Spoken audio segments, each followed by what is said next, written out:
সার দিছি এবং মাটি মিশাই তারপরে এখানে সুপারি গাছ রুই। অল্প কয়েকদিন যদি 3-4 দিন আমি সুন্দরভাবে পানি দিই তাহলে আমার সুপারি গাছগুলো বেঁচে যাবে।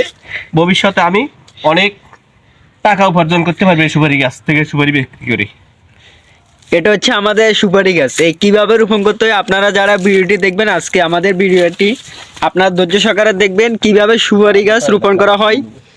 আমি আপনাদেরকে বিস্তারিত ভেঙে ভেঙে দেখানো হবে। তো এখন হচ্ছে সুপারি গাছ রোপণ করবে আমাদের ডাক্তার মফিজুল ইসলাম মফিজ, কিভাবে রোপণ করতেছে আপনারা দেখেন। ঠিক করেন।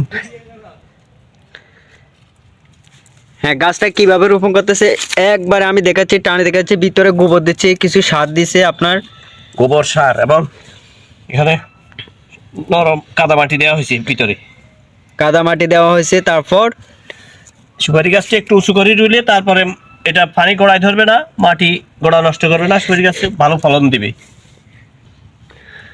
ইনশাল্লাহ ইনশাল্লাহ ভালো ফলন। ধন্যবাদ আপনাকে এখানে আসার আমার জন্য। আমি অনেক দূর থেকে আসছি, আপনি যখন গাছ নিয়ে আসছেন আমি দূর থেকে দেখছি, তারপর আমি আসছি আপনার এখানে সুপারি গাছ দেখে আমি আসছি। এখন কিভাবে রোপণ করতে, আমরা তো শহরে থাকি, জানি না। আমরা এখন গ্রামে আসছি কিভাবে সুপারি গাছ রোপণ করতে হয়। আমাদের যে ঢাকাতে, আমি তো ঢাকায় থাকি, ঢাকাতে সুপারি গাছ, সুপারিগুলো কয় থেকে আসে কিন্তু এগুলাতে আমি দেখি না। আজকে আমি এখানে এসে কিভাবে সুপারি গাছ থেকে, হ্যাঁ সরাসরি আমি দেখলাম, আমার থেকে অনেক আনন্দ লাগতেছে। সুপারি গাছ এটা কি রোপণ করা শেষ? না, আমার আরো 3টা সুপারি গাছ রোয়া হবে আজকে। মানে আজকে এটা শেষ? শেষ। হ্যাঁ, এটা কিভাবে রোপণ করেছে আপনারা তো দেখছেন। যদি ভিডিওটি ভালো লাগে আপনারা সবাই সাবস্ক্রাইব করে দিবেন, সবাই আমাদের পাশে থাকবেন। ভালো না।